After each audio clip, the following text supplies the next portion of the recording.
Go. We got it? Yeah, we got it. Are you sure that's recording?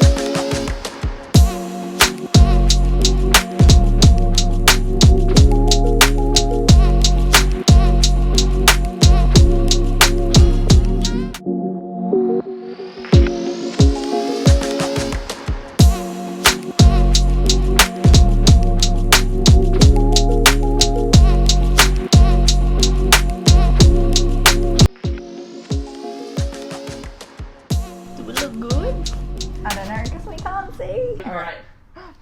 Wait, are you like going live right now? Are you live right now? Yeah. Oh, Yeah. shit. Wait, on where? On TikTok. On TikTok. Hi guys. Welcome That's to so our awkward. video this week. What are we doing this week, Jane? This week and the next week we will be sharing like a get to know us video, and we thought it would be fun to, you know, have a cute little wine and cheese night. I think before moving on and talking about topics, it's important to like maybe get to know us a little better and get an idea of like what we want to do with this channel. I feel like what's the point of posting random like stuff if you don't know like our goals and what content we want to put out there to begin with, like what we're about. So yes, this first part of the video is gonna be a little bit about Mon, so I'm gonna be asking her a few questions to get to know her a little bit. Are you ready? I'm nervous. You're nervous. I'm Why? actually nervous. The first part of this Didn't think about this. Mon's part of this video is 5 fun, fast facts about yourself. Fast facts. Does that mean it has to be fast? Don't say I'm that about almost 25, which I'm really excited to be 25. Ooh. I live in Melbourne. I have 2 dogs and a cat.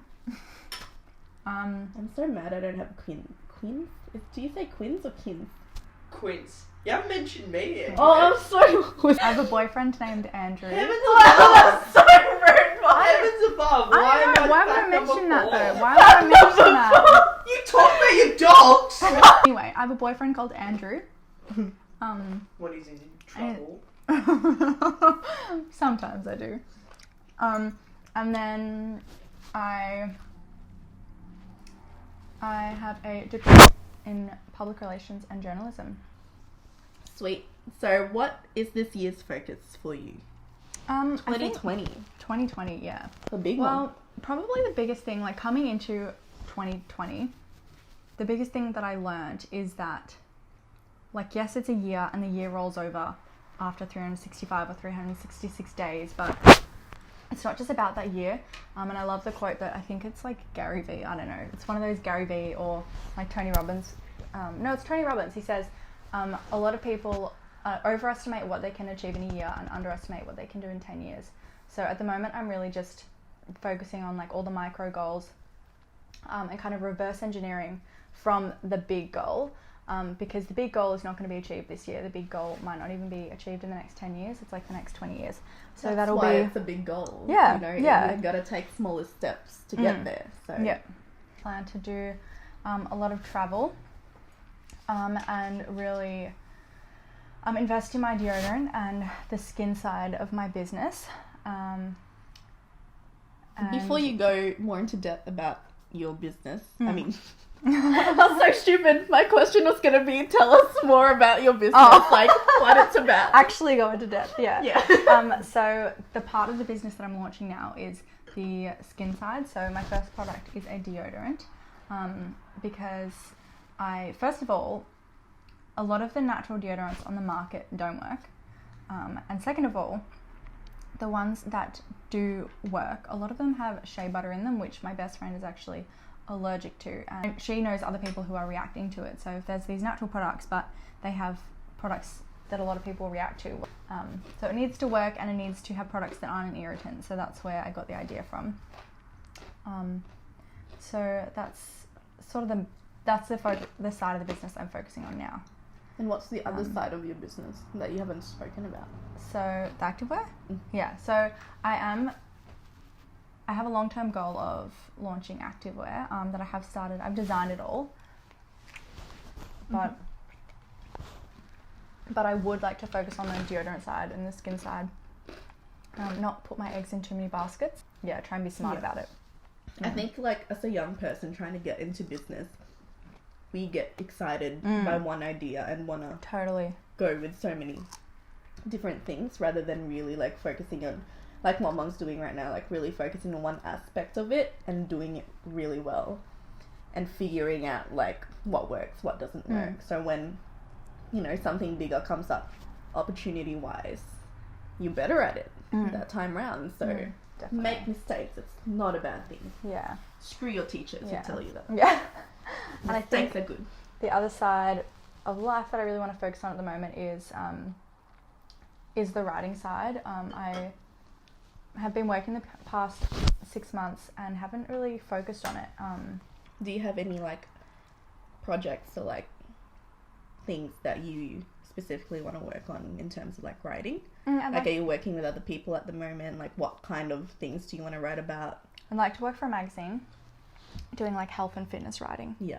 And is that like more like a freelance kind of thing? Yeah, I'd like to do freelance. Not like working for like a company, right? No, Okay. no. Definitely freelance. Yeah.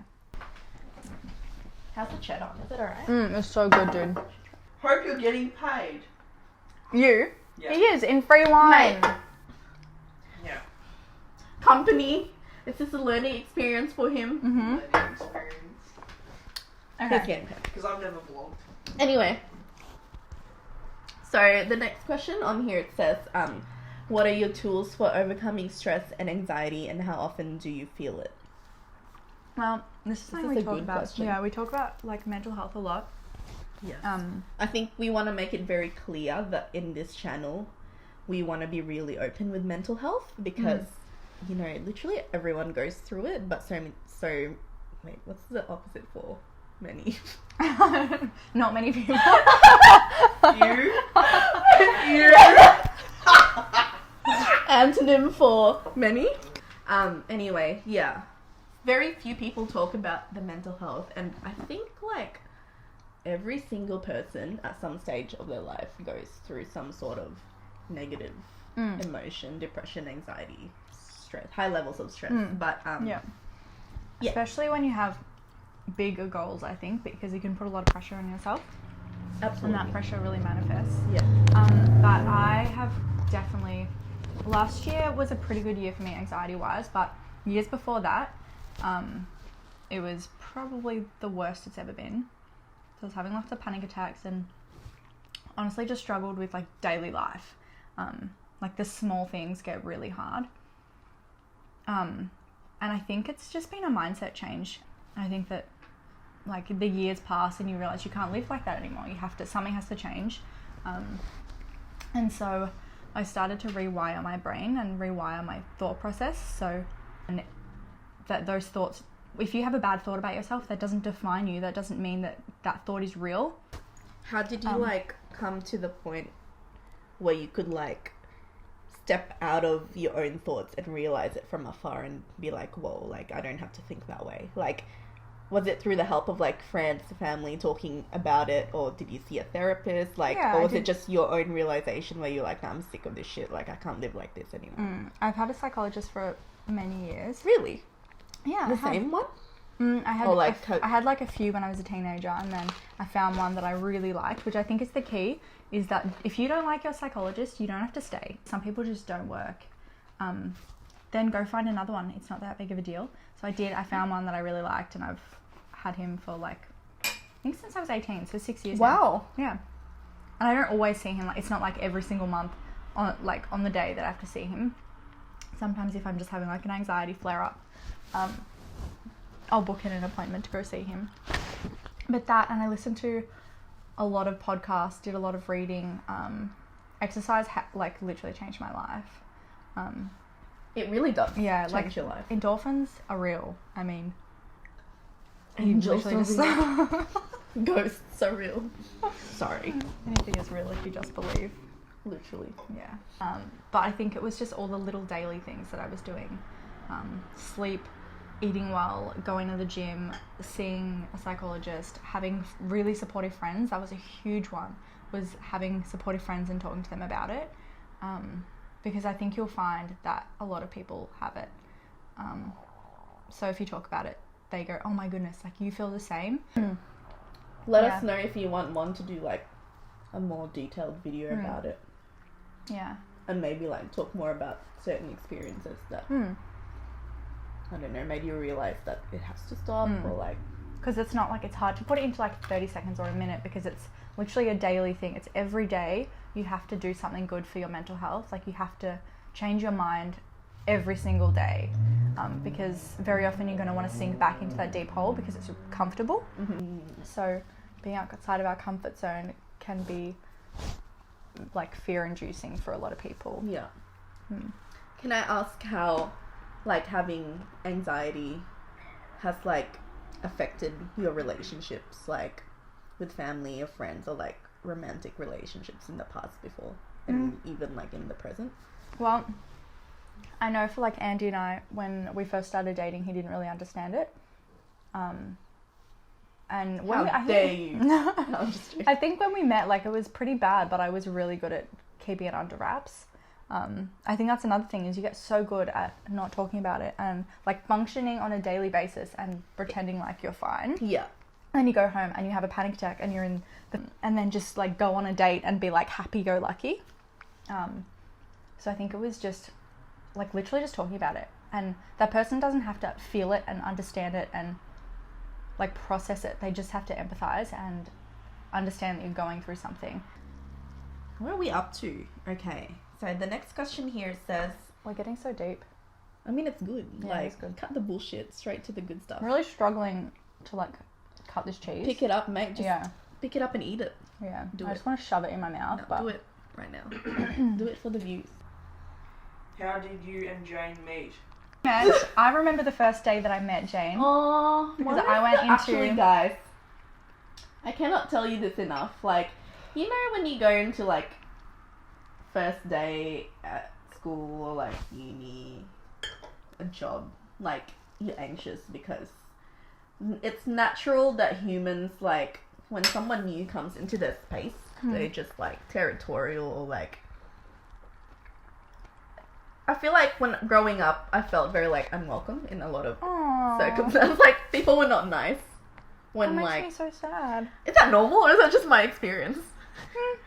Like, do I you feel like it's normal in certain certain. like you know, like places. high school bullshit where it's like cliquey and like first day of school, Yeah. everyone's like, you know, I always hated like first days of school, anxious and stuff.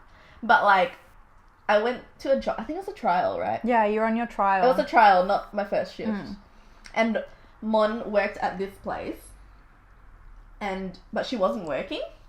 It was my day off. She was her day off, but she's getting a takeaway coffee, so I just thought she was like, she was just a customer. And then she was watching me like pour a coffee, and then and you were doing a swan, and I was like, "Oof, she good." but you said something to me, and you're like, "Oh my god, that looks so good," or like, Oh. you said you were also like, "Your eyeliner looks so good." Oh, did I? Yeah. You know? And I was like, Cute. "Oh, that was so nice." And then Zoe, who's the girl that was like with me while I was doing my trial, she was like, "Oh yeah, that's one. She works with us." I was like, bless. Aww. This is why we've been friends since, because you were always like that person who made me feel welcome, like in the new, like, Aww. yeah. Thank you. Cute. What is your why? As in, why do you do what you do? Well, the biggest thing I want to talk about in my business, and like what I want to help people with, or in anything like in this especially as well, doing YouTube, I want to be able to give people tools to be able to live a healthy and fit life, but without it taking over their life. Everything in your life should just work for you and make it work for you.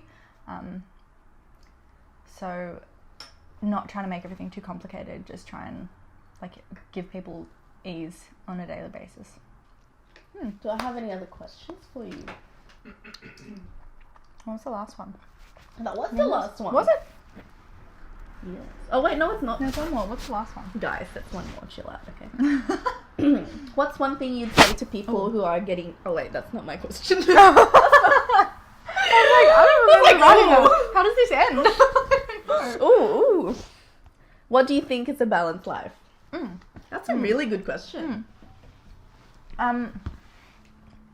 I think balance in your life exists anywhere you take the moment to stop and ask yourself in that moment if it's what you want to do and if you feel good doing it. So if you are spending 7 days a week smashing out work and like going to the gym at 5 o'clock in the morning, then going home at night and maybe working a bit more and then spending time with your family or your loved ones or whatever, and you feel electric every day and you go to bed at night feeling fulfilled, someone else may look at that and be like, you work too hard, like you need to chill out, you need to relax. But in your soul, you feel amazing. So I think that's balance. But, right. If you feel like you can maintain it. Cool. So sorry. But like it also shifts. So you might do that for 6 months and then things slow down a little bit and you have like a 6 months of rest. Yeah. So I think that's another thing as well, is that prioritizing and accepting that not everything is going to get done. Okay. So if you had the idealized your perfect balanced day, what would it look like? Okay. I'd get up at 5 a.m. I'd have a coffee. I'd go to the gym. Do my workout, probably do that to around 6:30. Come home. Have like a small post-workout meal and probably like get stuck into writing probably for a little bit, and then maybe going and getting coffee after that, like going for a drive to a cafe, doing some work at a cafe. I'm gonna be working mostly just throughout the day, making sure my meals are all in there. You know, I like to eat 5 times a day. Oh my So God. I'm a rabbit. How? But then make dinner for Andrew, and then we'd sit and like have dinner and a glass of wine, or Oh, that sounds so lovely. and then like literally just sit on the couch and like watch a TV show together, and That then sounds- probably like read a book, Fit in a have book, some tea, have some you time, have some you chill time. have some tea, and then go to sleep. Yes, bitch, you get that dream life that you're dreaming of every single day. Scarlett. We like to drink My alcohol. gut health would have a field day. Yeah, I like to visualize a lot before I go to bed, but I think I thought people do that normally, like just daydream. People daydream, but I don't think they do it intentionally. Thanks for Beautiful. tuning in. Yeah, outro your video. Is there strawberry in my teeth? No. Thank you. There's always food in your teeth. Always. Really?